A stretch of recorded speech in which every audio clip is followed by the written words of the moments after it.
আমরা ইতিমধ্যে যদি একটা কম্পারেটিভ করতে চাই, ইতিমধ্যে আমরা 5টি আসনে আনঅফিসিয়ালি জয়যুক্ত হয়েছি বলে আমরা দেখছি সংবাদ মাধ্যমের রিপোর্ট, বিভিন্ন কেন্দ্রের রিপোর্ট। বেসরকারিভাবে আমরা জয়ী হয়েছে বলে দেখছি। সেই 5টি আসন হচ্ছে কুমিল্লা 4 হাসান আবদুল্লাহর যে আসন, তিনি কোনো কেন্দ্রে হারেননি, প্রত্যেকটি কেন্দ্রে তিনি বিজয়ী হয়েছেন এবং বিপুল ভোটে তিনি জয়লাভ করেছেন। রংপুর 4 আসনে আমাদের পার্টির সদস্য সচিব আক্তার হোসেন, তিনিও বিপুল মার্জিনে বেসরকারিভাবে জয়লাভ করেছেন। আমাদের নোয়াখালী 6 আসনে হাতিয়ায় আপনারা জানেন আব্দুল হান্নান মাসুদ আমাদের প্রার্থী, তিনিও ভালো ব্যবধানে সেখানে জয়লাভ করছেন। সারাদিন আমরা আপনাদেরকে কনসার্ন জানাচ্ছিলাম, সেই আসনে অনেক সাধারণ ভোটারদেরকে ভোট দিতে দেওয়া হয়নি, কারণ তারা আগেই বুঝতে পারছিলেন যে সেই আসনে আমরা জয়লাভ করবো, সে কারণে প্রার্থীদেরকে সেখানে বাধা দেওয়া হয়েছে ভোট দেওয়ার ক্ষেত্রে। কিন্তু তারপরেও আমরা সেখানে ইতিমধ্যে জয়লাভ করেছি। নারায়ণগঞ্জ 4 আসনে আমাদের প্রার্থী আব্দুল আলমিন, তিনিও ইতিমধ্যে ভালো মার্জিনে এগিয়ে আছেন এবং আর যে কটা কেন্দ্র বাকি আছে সেখানে আমরা বলতে পারি যে তিনি ইতিমধ্যে জয়লাভ করেছেন। আর ঢাকা 11 আসনে আমাদের পার্টির সম্মানিত আহ্বায়ক নাহিদ ইসলাম, তিনি প্রার্থী, তিনিও এখন পর্যন্ত পাওয়া খবর অনুযায়ী অনেক দূর এগিয়ে আছেন এবং আমরা আশা করছি যে তিনিও জয়ী হবেন।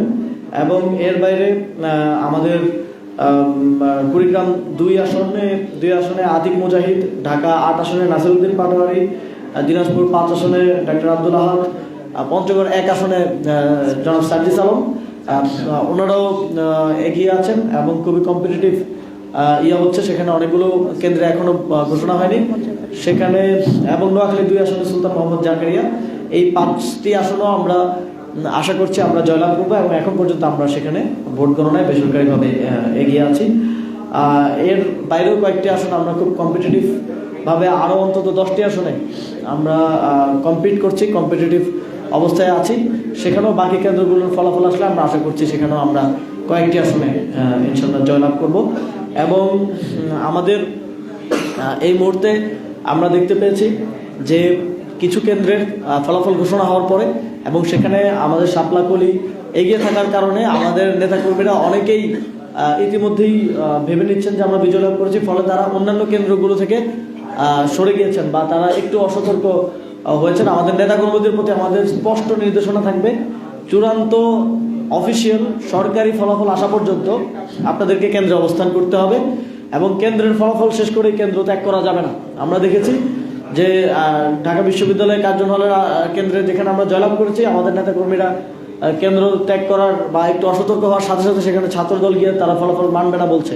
আমরা তাদেরকে হুঁশিয়ার করে বলে দিতে চাই, আপনারা যদি একটি কেন্দ্রের ফলাফল মানবেন না বলে কোনোভাবে ফলাফল রিগিং করে ফলাফল পরিবর্তন করার চেষ্টা করেন, তাহলে কিন্তু পুরো আসনের ফলাফল আমরা মানব না এবং আমাদেরকে আরও কঠোর সিদ্ধান্তের দিকে যেতে হতে পারে।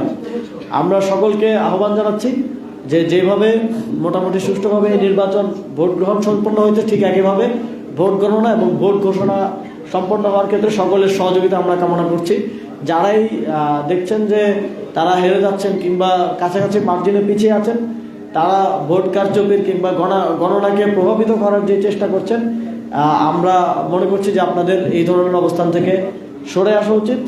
আপনারা যদি তা না করেন তাহলে আমাদেরকে কোনো কঠোর পদক্ষেপের দিকে যেতে হবে। আমরা আমাদের নেতাকর্মীদেরকে সতর্ক অবস্থানে থাকার নির্দেশনা দিয়েছি।